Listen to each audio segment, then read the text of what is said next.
Hello, everyone. Welcome to the Bang on Sales show. If you've watched any episodes of this previously, then you'll know that I usually like to open up the episode by reading a little bit from my guest, whether that's on their profile, a post that they put on LinkedIn, whatever it may be. So here we go. This is straight from the mouth of today's guest, okay? He says, sales skills equal life skills. So whilst a career in sales can be very fulfilling, a stint in it, just a stint, can also help you successfully migrate into other careers. So, for example, if you want to work in financial services, learning how to understand customers' needs, solve the problems they have, and provide ROI is going to help you succeed in that game. Another example, if you want to work in project management, learning how to work standalone or as part of a team towards achieving a clearly outlined goal is going to help you succeed in that game. And just another one, if you wanted to work, let's say, in software development, learning why people and businesses need software, how they use it, what needs to happen in order to get them to consistently use it and adopt it, that's going to help them. That's going to help you succeed in that game as well. So he says, I could go on and on and on with this, and hopefully you will today, but hopefully you get the point for now. Committing to learning sales skills will only serve to enhance you in all walks of life. I totally agree with that. And one last time for those at the back, it doesn't matter one bit if you don't have the gift of the gab. Brilliant. Very well said. So my guest today is Owain Williams. How you doing, Owain? Good, thank you, Mark. Thank you very much for having me on. Brilliant. So yeah, with that said, do you want to maybe tell us a bit about yourself? Okay, so I am a career salesperson. I am 40 years old, and yeah, have worked in sales all of my working life today, adult working life. Started when I was 16 with a part-time job whilst I was at college, and I was door knocking for a national window firm, Anglian Windows. I think they're still around, actually. And that was a real baptism of fire. We used to do telephone lead gen first and then go out door knocking. But wow, what a way to cut my teeth, because, that was instantly learning to deal with rejection. Yeah, knocking on people's doors in the evening, you'd get a lot of that and some very irate people. So that was a great grounding for me. And I enjoyed it all. I'd always been a confident person, able to communicate well. I think that came from my sporting background. I played football to good standards. I was captain of sports teams, and so I think naturally that embedded into me a natural level of confidence, which with communication as well. The confidence was probably arrogance, to be fair, at such a young age. But yeah, I then stayed in sales for my working life today, especially when my chosen path of being a professional footballer, like a lot of children, but it didn't happen for me. And then that's where I've been ever since. So going back to Anglian Windows, did you choose that? I mean, did it? Because I know for myself, as many sellers will attest to, I fell into it. Did you, or how did that come about? So there was pressure from my parents to earn my own money. Right. Yeah. So that was certainly one of the driving motivations for getting a job. And then it was like, right, well, what can I find to fit around my studies? Because I was still studying. I was playing a lot of football at that time, pretty much every day, and evening. And so it was, right, what can I fit around them? Yeah. I can't remember exactly why, but I know I didn't deliberately go out there going, I want to work for Anglian Windows. I want to find a sales job. It was more, what could I find to fit in with the rest of my life? And yeah, that opportunity came up. It made sense. It was good. It was very, very fun. My boss at the time was a guy called Rob, who he had one arm. He liked to smoke joints as if they were cigarettes. And yeah, we would go out and have a lot of fun. He was a really good guy, though, but he was really supportive. You know, whilst he had his faults as a human being, don't we all? But he was very supportive of the team, and that stuck with me ever since. You know, that engendered loyalty from the rest of the people in the team because they knew this guy Rob had their back. Yeah, and that's what you need. I mean, I've experienced both ends of that. You know, where they engender loyalty, or maybe they don't quite do that. In terms of like sales managers I've had and things like that, and it makes such a difference when you've got a good person who's got your back, who can act almost as like a buffer between you and the rest of the business, manage you through deals if need be, and things like that. No, that's awesome. Absolutely. So I suppose, given your background going way back, I know that. All right, not that far back, yeah. That's why I said just way back, not way back. I know that having like a career in sales and seeing it as a legitimate opportunity for younger people, well, people of all ages, really, that's something you're passionate about, isn't it? I mean, and I share that as well. Could you maybe talk a bit about that? Because, like, you know, as I said, I fell into sales, and my first few years of working in various like telesales, boiler room environments, I didn't even realize there was such a thing as a sales profession or a career path of any kind. So, and that's maybe that's just my ignorance, I don't know, but that's from me actually working in sales as well. So I can imagine that younger people maybe going through education, sales is never presented to them as an option, isn't it? Is it? So, no.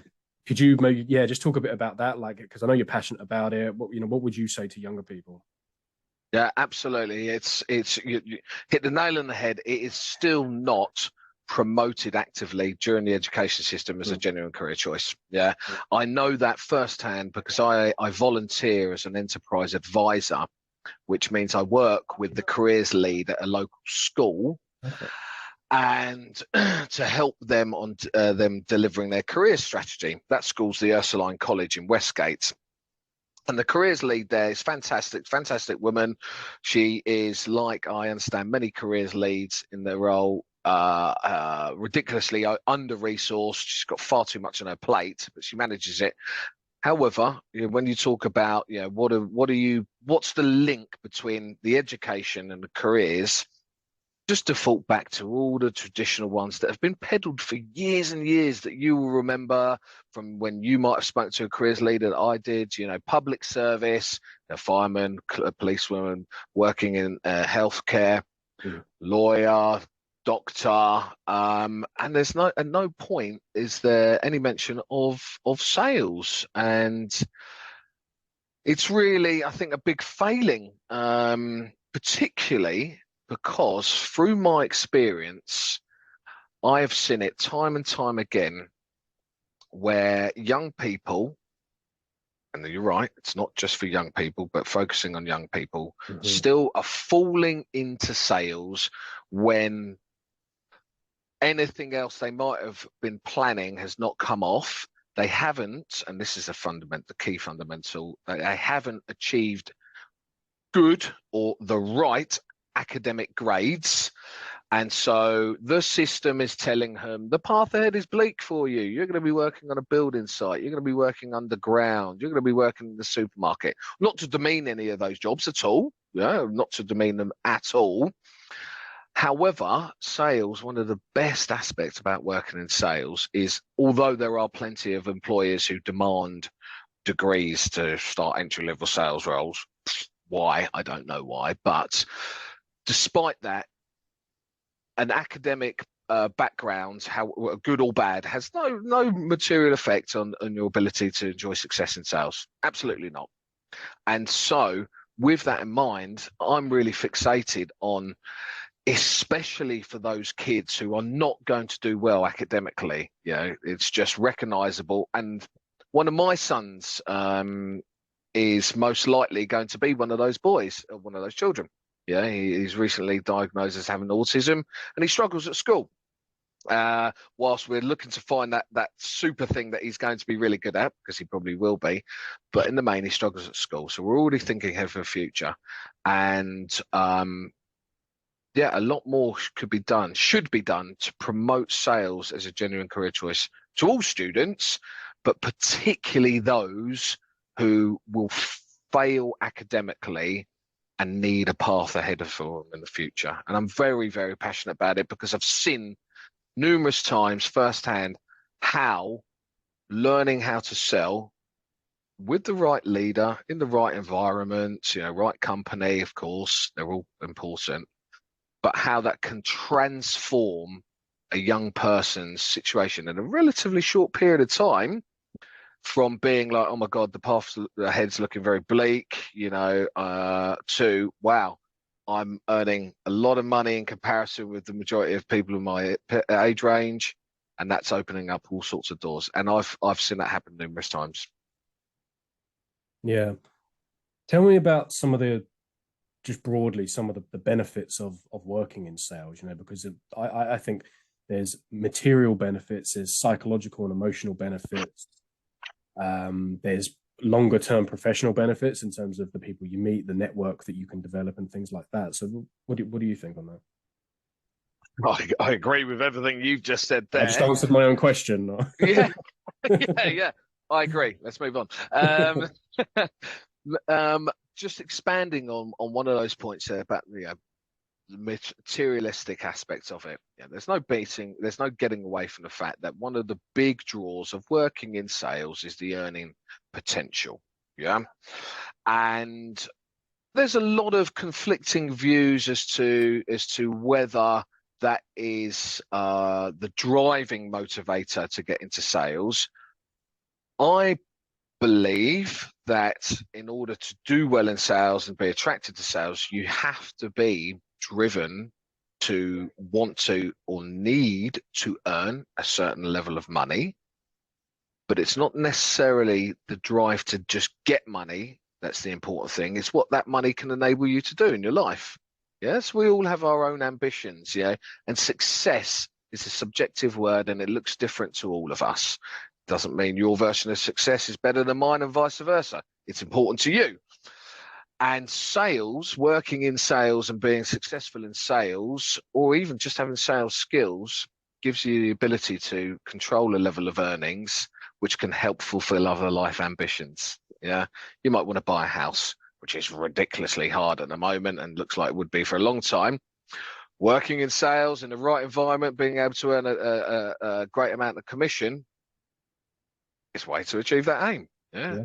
Want to buy a car. So you might want materials. Fine. If that's the type of individuals you are, working in sales can help you achieve those aims.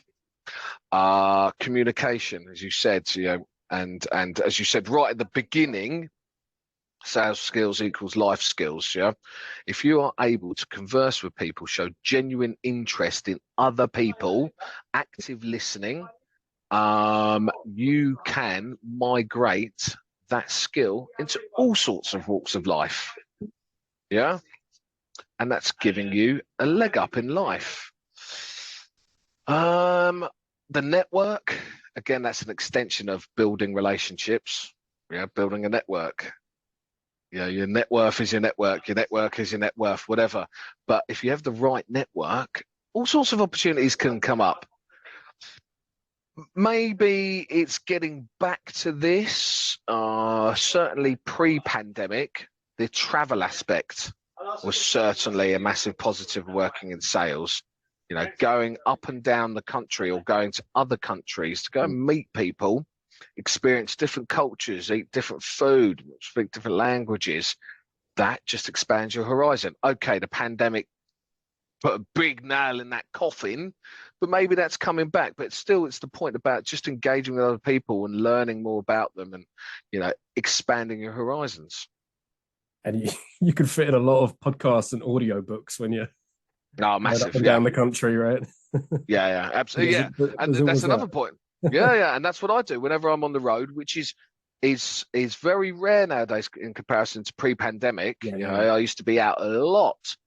And the pandemic has shown that maybe that wasn't so necessary, and that it hasn't been a fundamental disaster to being able to still build relationships.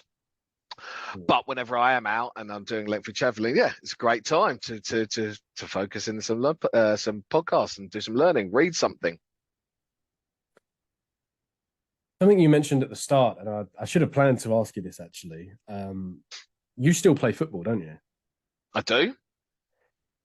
There are obvious parallels between sports generally and Hmm. sales, right? Yeah, I mean, For me, it's more from like lifting weights, gym. For you, it's probably team-based sports, whatever it is. But what are your thoughts on that? Because in fact, I'm gonna just let you answer rather than answering my own question again. I've got thoughts on it, but let's hear yours. yeah, I'm a big fan of that link, and Mm, obviously we're not the only people to recognise that. It's been of recognised for course, quite some time, yeah. but there are so many soft transferable skills from being a competitive athlete, immaterial of whether it's a team or an individual sport. Mm, I now, sports person, competitive athlete. If you compete in a sport to a decent standard, meaning that requires you to train regularly, yeah, to strategize about your approach to winning a particular event. You're competitive, you're coachable. All of those are significant yeah, transferable soft skills to help you enjoy a career in sales, because you will need a coach. Yeah, everybody, and this is actually, you look at all of the top sports players in every sport in the world. Doesn't matter if they've reached the top and they're professionals, they're maybe number one in the world. They still have a coach. Now, if you can get to the top of your game and be the absolute best in the world and still have a need for a coach, why isn't everybody else underneath that in all walks of life thinking, well, I need a coach. I yeah, need the right coach here. We all need a coach. You need to find the right coach. That's one part of the puzzle for sure. But you need to be coachable yourself. yeah. Yeah. You need to be disciplined and passionate and committed to achieving the end goal, whatever that end goal is. And if you're a competitive athlete, your end goal is to win, to be the best you can, Mm, to achieve a certain body shape. I don't know, whatever the goal is, you have an end goal. And if you're focused relentlessly on that and committed to doing that and prepared to sacrifice other aspects of your life to achieve that, all great soft transferable skills. Okay, if we move into team sports, there is the team analogy, which if you work in the sales team is great, of course. And confidence. Confidence is something I think comes to all decent athletes, that they have a level of confidence, which is obviously very important to have in sales. Yeah.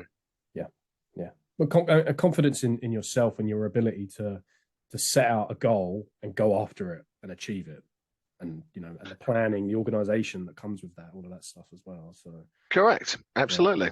Are they similar to what you were thinking then? Yeah, yeah. I thought I'd let you say it though, rather. Otherwise, I may as well just not even bring you on. Let's just have me and Yeah. monologue answering my Yeah. talking to myself. Yeah. But with that in mind, yeah, it's actually a recruitment strategy for me. Yeah, and I'm maybe giving away a bit of one of my kind of little tricks, but Mm, I I'm aiming to build connections with all local sports organisations mm, to dangle in front of them to be like, right, you will have students who won't succeed academically. Yeah. Have they considered working in sales? And just to make a connection, say, look, I can present them with an opportunity to transform their lives. Yeah, from a professional basis in the world of work. Yeah. yeah. If they're not going to make it professional in your chosen sport, whatever it may be, they need something to fall back on. And they need an actual deliberate choice, not literally something just to fall into again. Yeah, have a deliberate choice. So Yeah. I'm aiming to build connections with all local sports organisations to just promote that to all of their sports players. Great. Okay. I'm gonna write that one.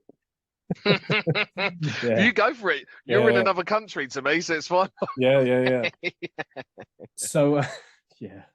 Don't I know it with the dark days at the moment. Yeah. Yeah. So I mean, we're talking about careers here, right? So an element of Mm, that is career progression. So what comes? yeah.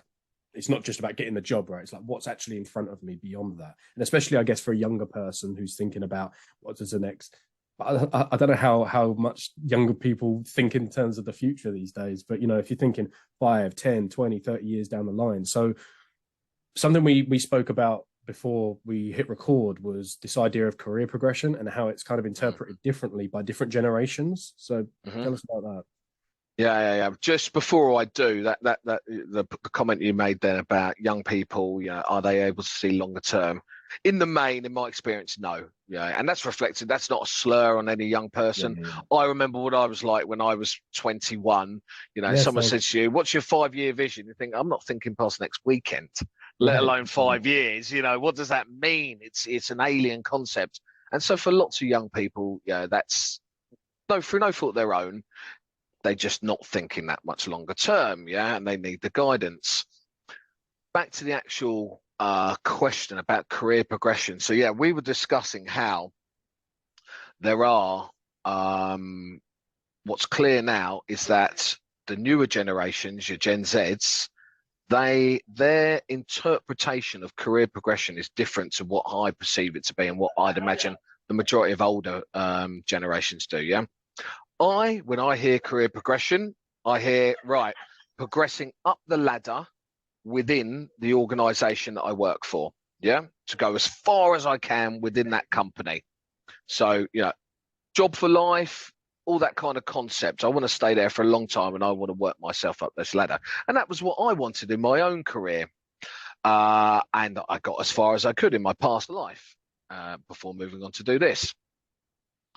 Newer generations are in the main, their interpretation is career progression is getting experience of working in a variety of different jobs in different companies.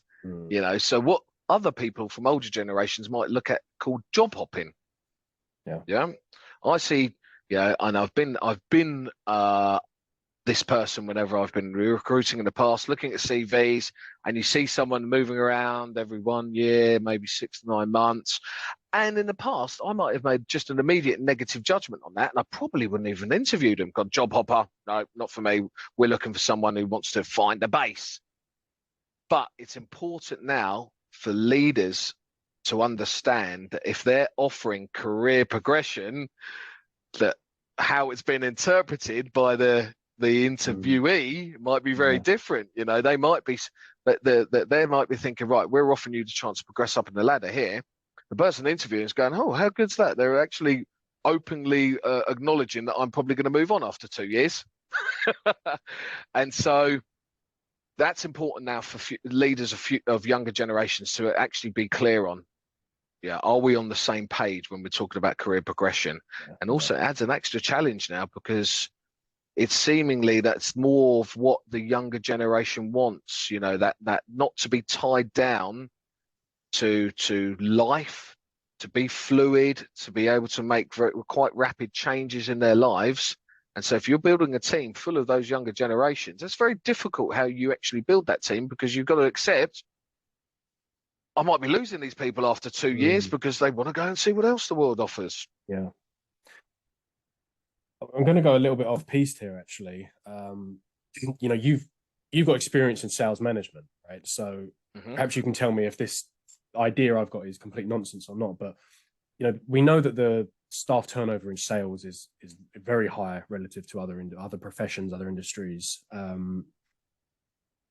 Is that a generational thing, and I guess it's a mixture of factors? But is it that, or is it the way that salespeople and sales functions within businesses are typically managed and operated? Because I think that it's not just a case that younger people want to move around a lot.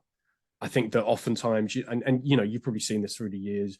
Say, for example, you interview for a sales job, you're sold the dream, you're going to say, here's your earning potential, you're going to work with these great clients, all this progression opportunity. And then 6-9 months down the line, it doesn't quite come to fruition. You think, this isn't really what I was sold. And then you start to quit or whatever it may be. Is it? Do you think? Am I on the right track there? Do you think, or is it? It's not black and white, is it really? But no, it's not. It's not black and white. And you can't pin the fault directly in either camp. It's in a variety of circumstances. It differs. So in that one, you would just that hypothetical there, and I'm sure that happens up and down the country. For me, the fault there would lie with the employer. If you're presenting that there's a there is a realistic opportunity here. And after 6 to 9 months, the individual you've hired is nowhere near it. Who's the fault with? Is it with them, or for you for not having dealt with it sooner rather than later? Yeah. Mm-hmm. I think interviewees need to do, or would benefit from doing a lot more due diligence on their potential employer. Yeah. Asking the tough questions. That vision you've just presented to me sounds fantastic. Absolutely. How many people in the team are actually achieving that vision? Simple question. Yeah. How many people, these targets you're giving, are actually achieving them in your company? Yeah. If 100% of the people who are achieving it, that's obviously a major positive. I think most people find that it's nowhere near that. And so high turnover in sales, yes, it is a fact. Why does it happen? I think at the moment, there's going to see a massive spike in that due to all the huge layoffs, especially in the SaaS industry. Yeah. It's baffled me for quite some time, and now it no longer baffles me. It's just showing that I was right in my confusion, how these SaaS businesses can be operating, making massive quarterly losses, and trading for 3 to 5 years, and they can't. They clearly can't. Yeah. And now, that chicken is coming home to roost, and unfortunately, people and their livelihoods are being affected by this, and at a really crappy time of the year for that to happen, just before Christmas. Mm-hmm. Salespeople are typically, sadly, one of the first to look at when a business is needing to make cuts, which is perverse in my opinion, because if you're needing to make cuts, you're doing so because your revenues aren't where they need to be, but yet you're going to get rid of the people who are driving revenue.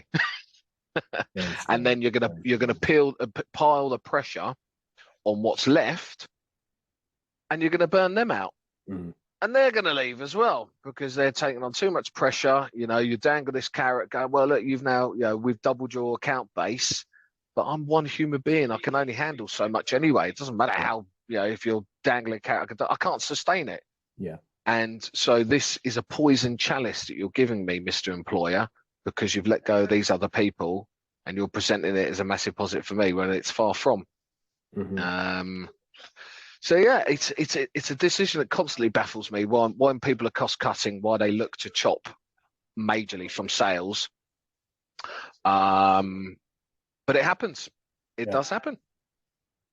So for somebody who, you've touched on it a little bit there, but like, what other tips could you give for someone who's looking for a sales job, considering a career in sales, or maybe even at that interview stage? What are some good questions to be asking?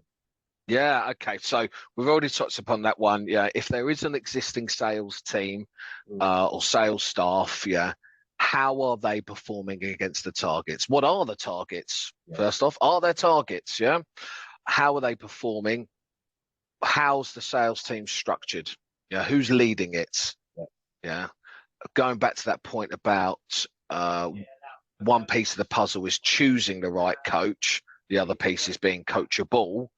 But you need to have absolute clarity. If I work for you, who am I going to be reporting to? Who is there for me all the time I need support?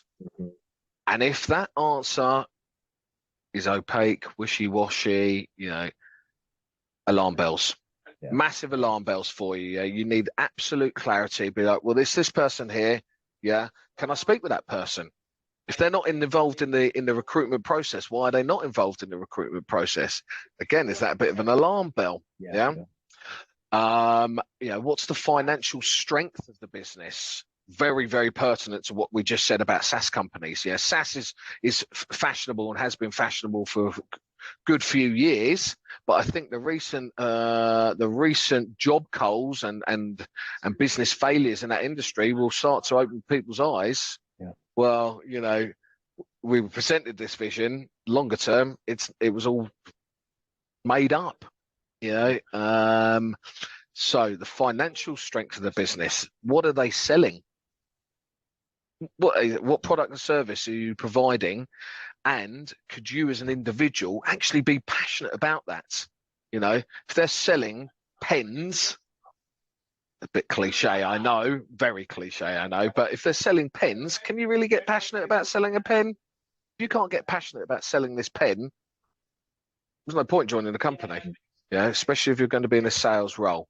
Whatever it is that business is offering, product or service or a combination of the two, you have to, have a genuine passion for that.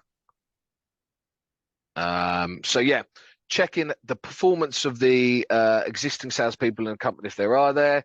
Who's the leadership team?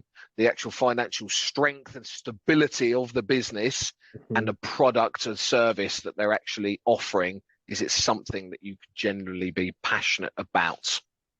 Because if you can't exude that passion, how do you expect other people to be passionate about it? Yeah. And do you think, there are a lot of products and services out there that are hard to be passionate about, but so maybe in some cases it's about find something in that role, whether it's the customers or the team that you're part of, or maybe the company has a broader vision and mission that they're working on, or something that's, because if it's just some widget or like some IT services or something, it's not very rock and roll, not very exciting, right? So I'd say at least try and find something that'll get you out of bed in the morning. 100%, absolutely. The apprentice I've just taken on as of yesterday, when I was asking him, what was he looking for in a role, that was one of the things that he said. I just want to get out of bed and feel enthused and energized about coming to work. He didn't make it specific about, I want to be enthused and energized about coming to work because we're selling this, or because you're so great, Owen. Obviously I am. Or you buy me pizza, you've got a great laptop. He just wanted to be enthused and energized about getting up. And so you're right. If the product or service doesn't really light a fire in you, I would say, if it doesn't inspire anything in you, I would question maybe whether working for that company. I get, you don't have to be completely enthusiastic about it, but something else about that environment, about the company, about the customers they serve. You're right. You've got to find that, especially in a sales role. You have to find that, because if you're not going to be enthused, it will come across in all of your communication. The tone when you're speaking to people will be flat. When you write emails, you'll be flat. When you do posts, you'll be flat. Tony Hughes in the book Combo Prospecting, he says sales is the transference of belief. So you need to believe in what you're doing in some way, shape, or form, because as you say, it transfers to the other person. If you want them to believe in it, you have to have some semblance of belief as well, right? So absolutely. Totally. Awesome. Right, great. Thanks, Owen. Loads to chew on there. That was a really good chat. Tell us about Dremur. Okay, so Dremur started late 2020 and was initially set up for me to operate as an independent consultant, advising businesses on how they can build their own sales functions. Because professionally, that's what I've done for numerous years: built and dismantled and rebuilt, and sales team hired salespeople, developed salespeople, and so I have a lot of experience in that. Enjoyed a lot of success and made some mistakes. And the initial aim was to take all of that and help other businesses who wanted to build their own sales team. It's evolved since then, and with the recruitment of my first 2 employees, the intent there is to build out this outsourced sales offering. Ultimately, Dremur is going to be a B2B sales agency where we continue to offer consultancy, not necessarily funneled just through me. I want to create a library of resource which people can access on their own basis, and if they want maybe more intense support, fine, we can speak. But consultancy, then we've got the outsourced sales offering, so that encompasses a lot, lead generation, prospect generation, account management, meeting setup, anything where a business cannot employ their own salesperson or does not want to, but they obviously still need sales activities to beat the feast and famine cycle. Training and continuous professional development, recruitment, the recruitment piece, expanding on that, I'm going to build a sales academy where we, starting locally, will invite, and I'm going to focus on first, just to test it, those students, again, who have failed academically. Yeah, you failed academically, don't worry. Come and do this 2-week intense training program with Dremur. At the end of it, so long as you pass, because you will have to pass, not just turn up, you have to pass. So long as you pass, at the end of it, there's going to be a carrot dangling that through our network, you'll have the opportunity to interview for certain roles, entry-level sales roles. For me, as a business model, it becomes a recruitment piece then. I'm not charging them to go through it, but I'm selling them as a recruitment business model, placing them in roles. In time, I hope to have built such a reputation and confidence in the caliber of these individuals that my network of employers will just open the door and say, right, anybody who passes, we'll place them straight away, that they don't even have to interview. So recruitment's going to be a big piece, and then market research and insight. That's what Dremur as a B2B sales agency, when it's when I've got it to that stage, that's what it's going to look like. Wow, love it. That's excellent. Where can people find you? People, I'm very active on LinkedIn. Owain Williams. My Owen is spelled Owain. For all the Welsh people out there, I know it's Owain. Forgive me, sorry. Find me on LinkedIn. Find my website, which is Dremur, DREMUR.co.uk. And if you want to play around, have a look around, you'll even find out where I came up with the name. Or via email, which is owen@dremur.co.uk. Easiest way to get hold of me, Brilliant. That's great. I'm going to put all the links in the description for this as well, so you can find it. Cool. Put my phone number in there as well. For the time being, it's 0330 127 3164. I actually make a strong point of mentioning that because I never get any cold calls. Never. I get plenty of cold emails, cold LinkedIn plenty of cold emails, and plenty of cold LinkedIn messages, but no cold calls. It's sad. Do something about that. Come on, people. Start calling Owen. Pitching your wares. Come on. Yeah. All right. Cheers, man. Good chat. See you soon. Thanks, Mark. Cheers. Bye-bye. Bye-bye.